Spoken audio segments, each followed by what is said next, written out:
Hi, we're back. We're back, y'all, after the many requests for us to Facts. put on our season 2. We have finally returned Yeah. with the Nova Actually podcast, Yay. season 2.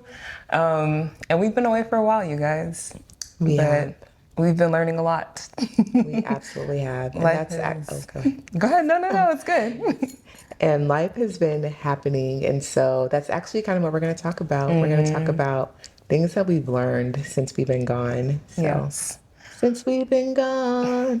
Since we've been gone, we can breathe for the first time. I'm so moving on, yeah. Okay, that's good. Oh my goodness. Okay, y'all, I hope you're ready because we're back and unhinged. Hi, my name is Teeny. And I'm Sade. Welcome to the Nova Actually podcast.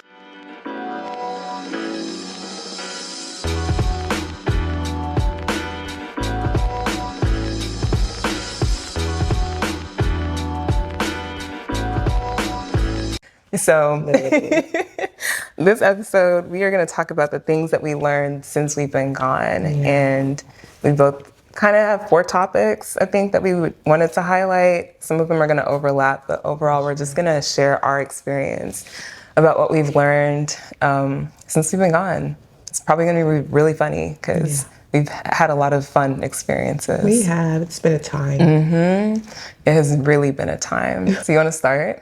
Because I feel like you have like solid lessons. Yes, I have. I've grown. I'm another person now. I would say one of the first things that I've learned is definitely just about alignment in just all areas of my life and not trying to force things. And so I notice whenever I'm aligned, like it's just things start happening easier. So I'm not always trying to like push or like stress things, and just also trying to regulate my nervous system from that space as well. So it has been beautiful because I feel like this is how God has wanted me to live, but I just been in such like a survival mode.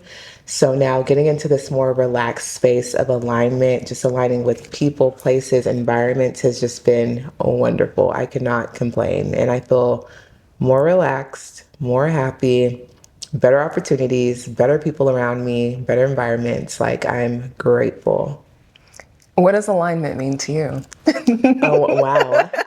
Because I feel like people hear the word alignment, but like we understand what that means in terms of our experience. But like, how would you break that down to somebody who is still learning how to break out of survival mode? That's having to come out of like the systemic mindset that pulled you out of alignment in the first place. How would you break that down for yourself? Yeah. So for me, alignment, I guess it would start from being comfortable with myself and things that I like and things that, girl, I was gonna say I'm aligned with. Don't use the definition and things that feel natural, feel good to me. So the way that I exist, going towards people and things that exist how I exist. So I'm not trying to squeeze into spaces. I'm not trying to make myself be comfortable in this environment. I'm listening to how does my body respond? How am I responding in this space? Am I really anxious? Do I not want to be here?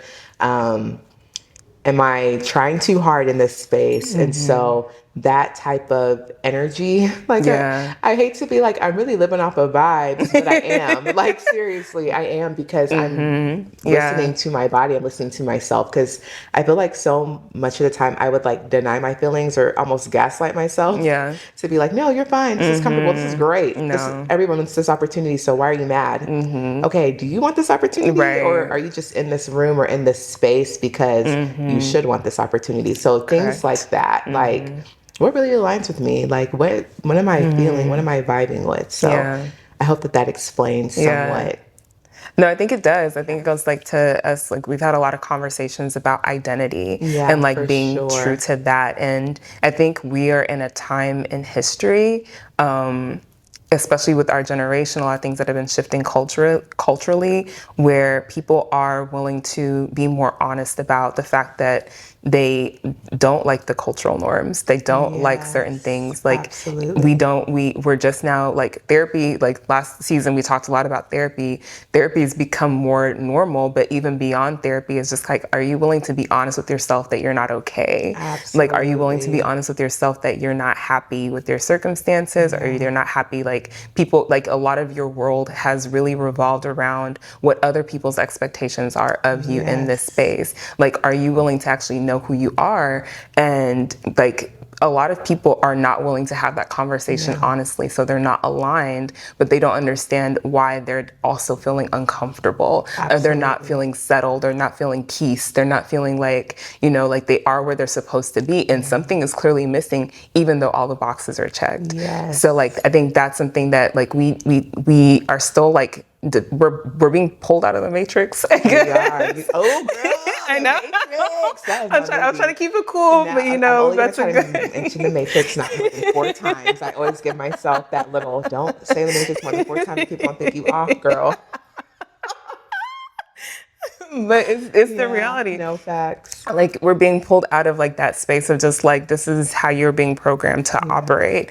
You have been programmed to operate this way. Like, what does, like you said, what feels natural to you? Like, what do you actually enjoy versus what role are you willing to play for cultural acceptance? That part. And that's the I think the tension when it comes to the conversation of alignment. And why some people hear it like, oh, I'm aligned, but who are you aligned with? Yeah, what are you aligned You know, with? like you're aligned with things that work in the system that you've been taught to navigate, but who are you? And do you want to know who you are? Because some people don't, and I'm not here to burst nobody's bubble. No. But you like it, I love it. You know, if that's what you want, then you can definitely have that. But there will always be that sense of what it is misalignment, but the words people use to define it are different. They're like, oh, something feels missing, you're misaligned. Oh, something feels off, you're misaligned. I have everything I want, but I'm not quite at peace, you're misaligned. Right. But like you said, it goes back to that identity piece. Exactly. Because first you have to know yourself, be comfortable with yourself, accept that, and then from that space, see what you're aligned with. Yeah.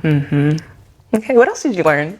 Oh, I'm doing all 4. No, let's go to you. You want to go to me? What did you learn? Let's go back and forth. Okay, we can do that. Let me pull up my little list that I made that 2 minutes ago. That part. Yeah. So we already did an episode about boundaries, but we're definitely going to do a boundaries part 2, because I think that it's one thing to learn about boundaries. It's another thing to live in the exercising of boundaries and with the results of boundaries. And so I think that boundaries and guilt has been a really difficult place for me. And over the past like 18 months, I guess you could say, it's been heightened in terms of just like, this is what it looks to reinforce. This is what it looks like when you reinforce your boundaries. This is what, this is the tension that comes up. This is what other people's demons really look like. See the depths of hell. Because before, no, seriously, man. And so like seeing that ugly part, because I think a lot of time we talk about boundaries, but then like, what does reinforcement with boundaries look like? What does it mean when you actually had to start blocking people? And boundaries with people who aren't necessarily harming you. Sometimes like people not being able to access you anymore.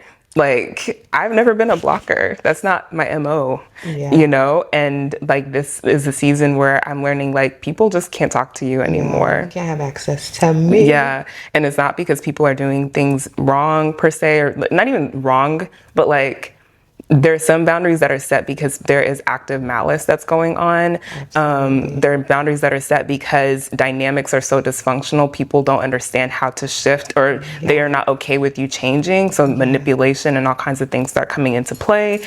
Those boundaries can exist in terms of access, but there are at some points, which I think is the most difficult one, where no one's doing anything bad to you. Like, they're not actually being mean to you. Like, they're probably kind people, but their presence can dysregulate you for a variety of reasons. And that, like, in the legal world, is like active omission. And I think that's the other part, where sometimes because people fail to do certain things, they can't access you anymore either. Because there's there's a standard to be around you. Exactly. There is. And so if you don't meet that standard, I'm so sorry, because you are not able to have access to my energy, because you have Exactly. unlimited amount of energy, time, resources. Exactly. So based on that, that lets you know who you're going to be aligned with and who you're just not going to be aligned with. And that's the part. And that even goes to like the second thing I learned, which is like you have to level up. Absolutely. And so Ooh, part of the reason why like we don't set boundaries and we're not honest about ourselves with that is because when you do set a boundary, that means you can't play the old games you used to either. So part of like entertaining certain spaces is that you want the access. I was listening to something literally just yesterday, and it was just like part of the reason why people don't like people will self-sabotage because nobody wants to be alone. Like we have two primary fears in our life, and it's being alone or ostracized from your community and death. And so death is not always going to be knocking at your door. We really have to think about it. Yes. And so like, but that isolation piece is really hard. And so they're talking about how like people will actively, like we find ways to commiserate. So we'll find reasons like, oh, like it's like whenever people play, like it's not a game, but like it is a cultural thing where you kind of one up each other based on how bad your life is. Like, oh, my life is this bad. And it's like, oh, let me tell you how bad my life is. Oh, let me tell you, like we do that so we can fit in. We find a common area of struggle so we can like be together, which is another reason why people don't set boundaries. Cause it's like, well, I'm not going to have access to like be with you at that level. And it's really, really hard when God is just like, that's beneath you. Correct. Because you're not having those conversations no more. You can't. You're not allowed to. You feel sick. You feel drained. You feel tired. So you like feel tormented. This is what meant. Okay. Misaligned. Misaligned.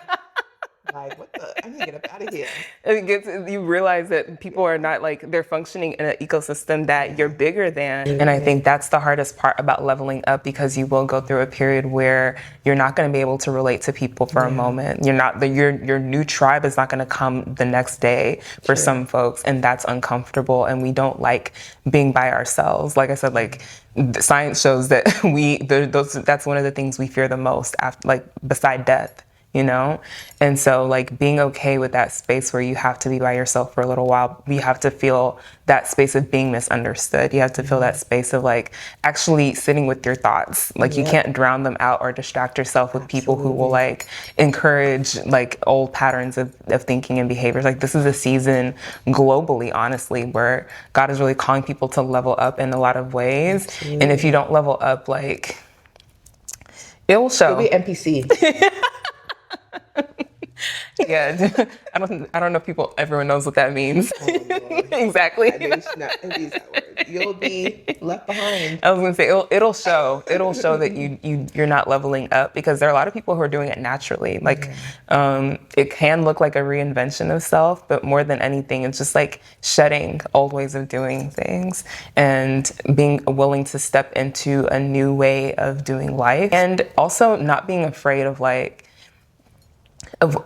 Wealth is a very general term for it, but it is a way to describe like what that new season can look like, because ultimately it is for a better future. Like you want the better version of yourself. So like one of the things like we talk about with one of our friends is like you can envision the person who you want to be and then move towards that direction. Absolutely. That person is probably not less successful than where you're currently at. They're probably more successful, whether that's in a job, whether that's in community, whether that's like, there's a richness that transcends currency, you know, and that's the leveling up that I think that we have to be okay with in this season. And it just can be challenging because of the different things that it attacks is really what it is, because it comes for relationships you've had for a long time. Absolutely. People who you've called family, people who you've called friends from your childhood. Like, what do you do when you start to outgrow those people?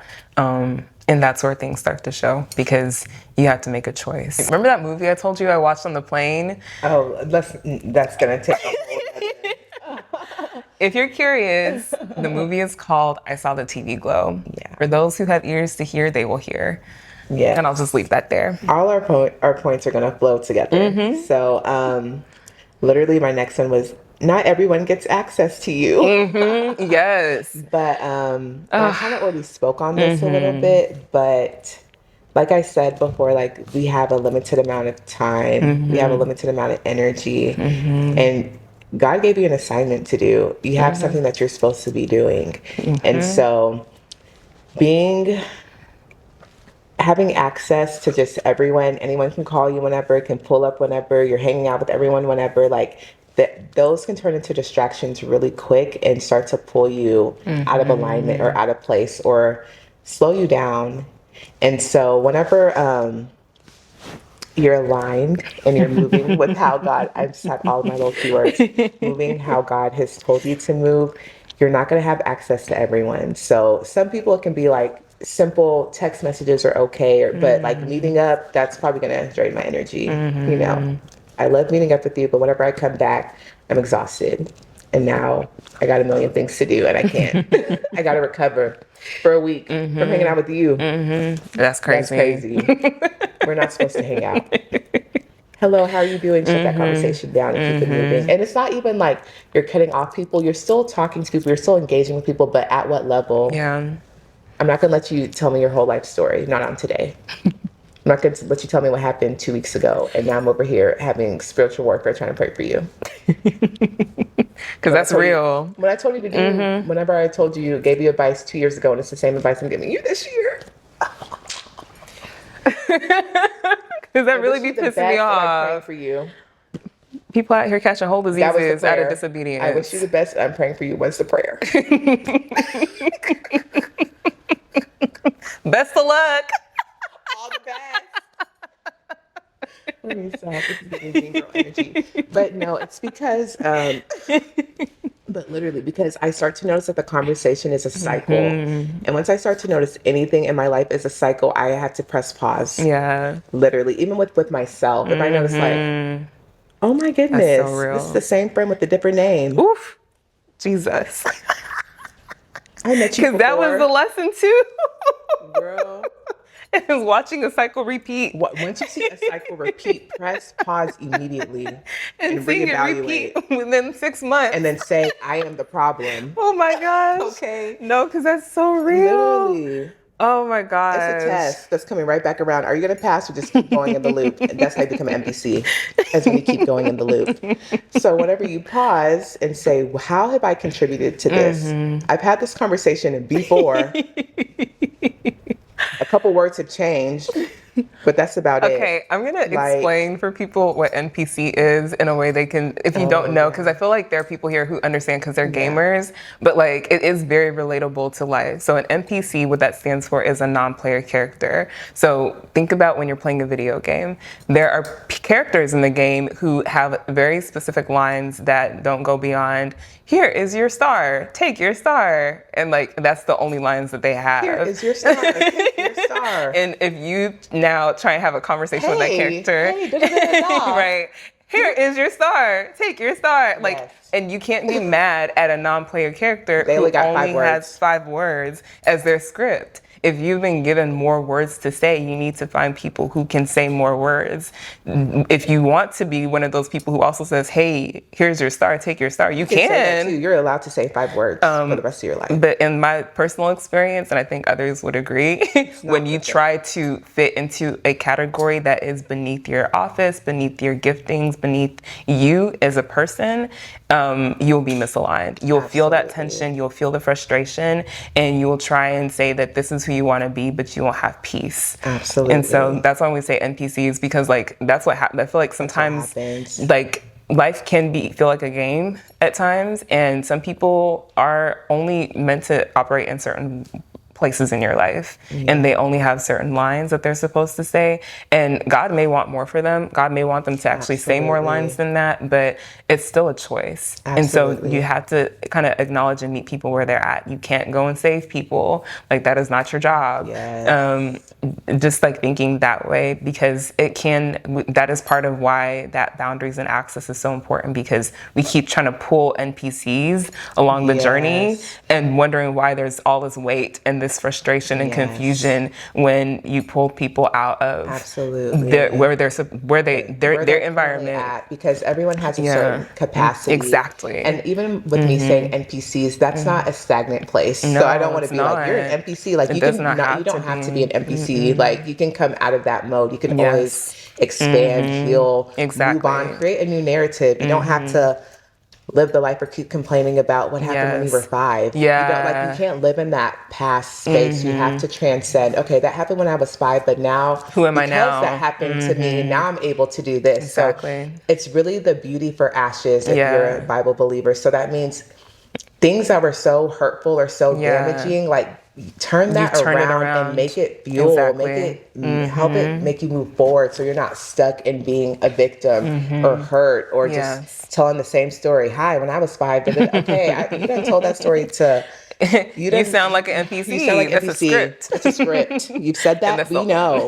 When you was 5, we know. And I don't even want to minimize what happened when you were 5, but now you're not 5. Exactly. Are you So- prepared to level up? Or do you want to come up Yes, higher? Do you want a new script? Do you absolutely. want a new narrative? And some people don't. Yeah, some people don't. Some people love they that love script that. because that love being a script- victim. That's my favorite character to play.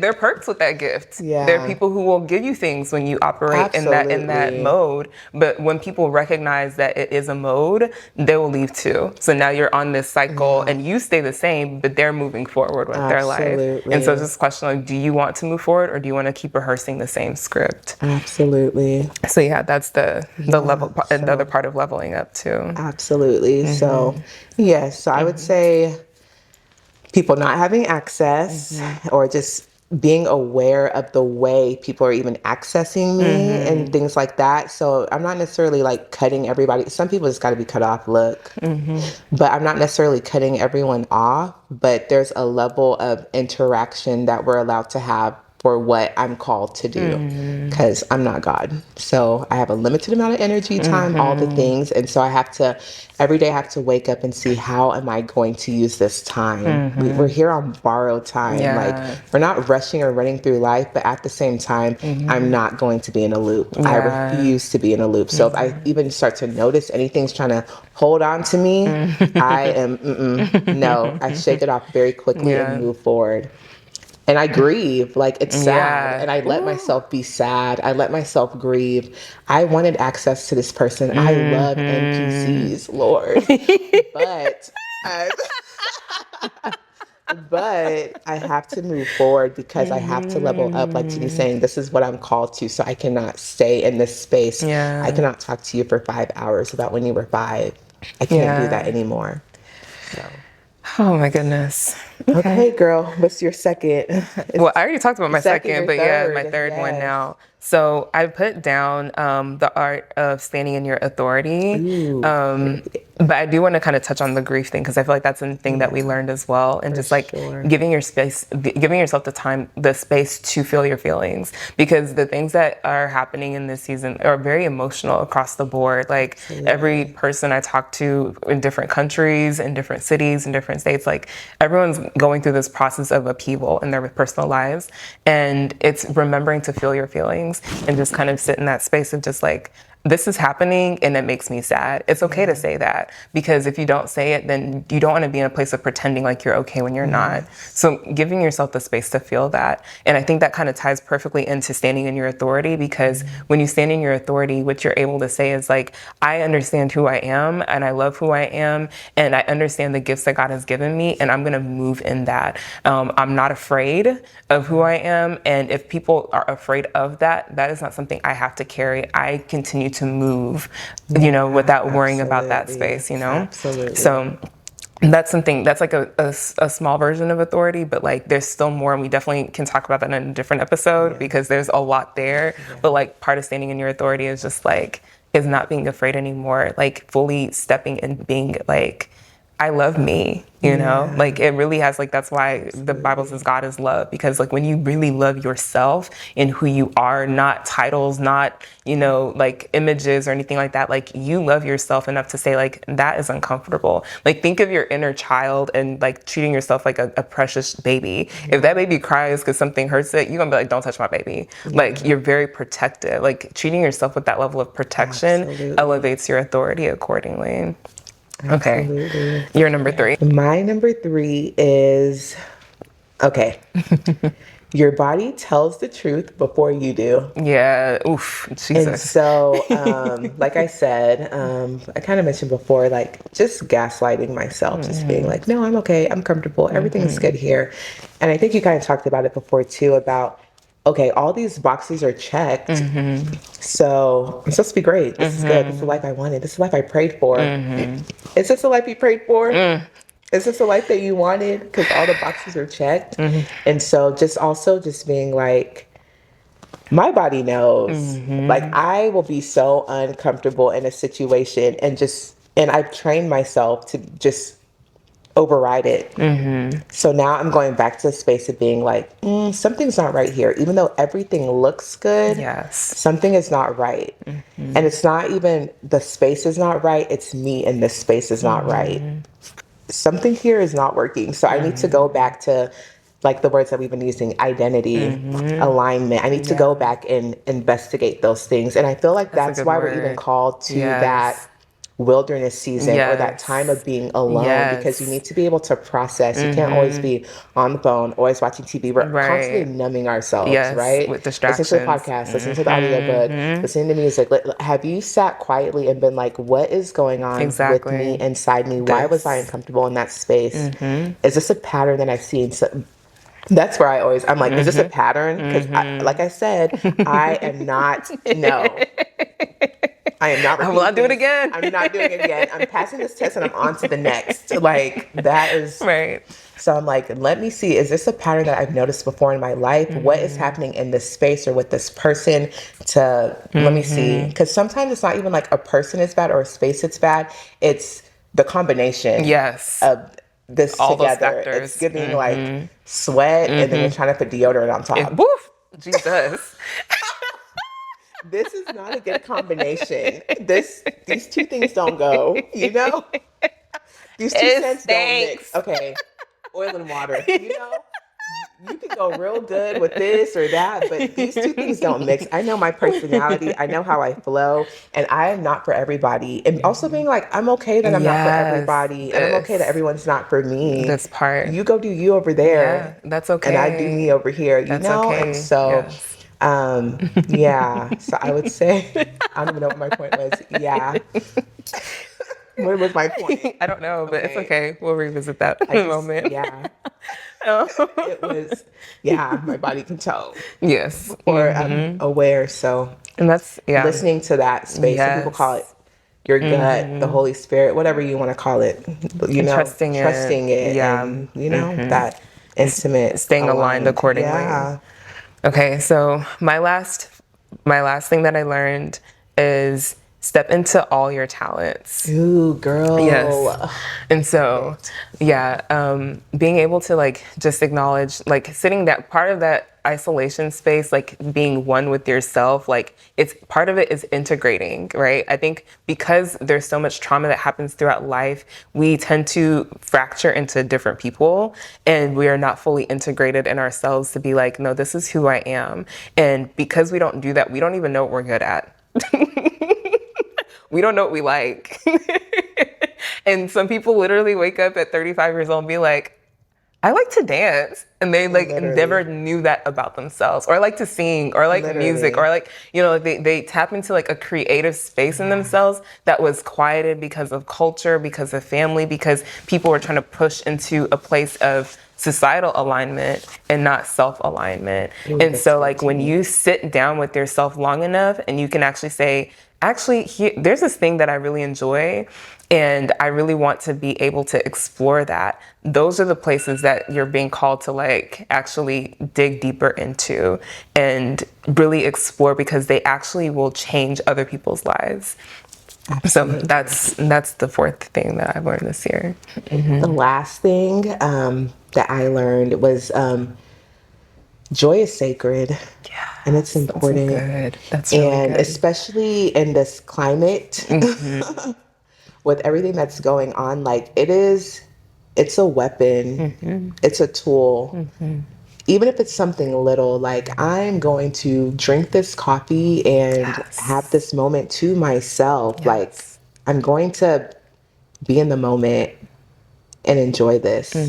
That is powerful. Yes. And I don't think people understand that. So use joy as a weapon, as a tool. It is powerful. Yeah. Well, that's our episode 1. Yes. Thanks for joining us again. And we will see you guys next week with episode 2 of season 2. We love you guys. Share your thoughts in the comments. Let us know what your 4 things are that you've learned over the 18 months we have not been with you. Absolutely. Bye. Thanks, Bye, y'all. guys.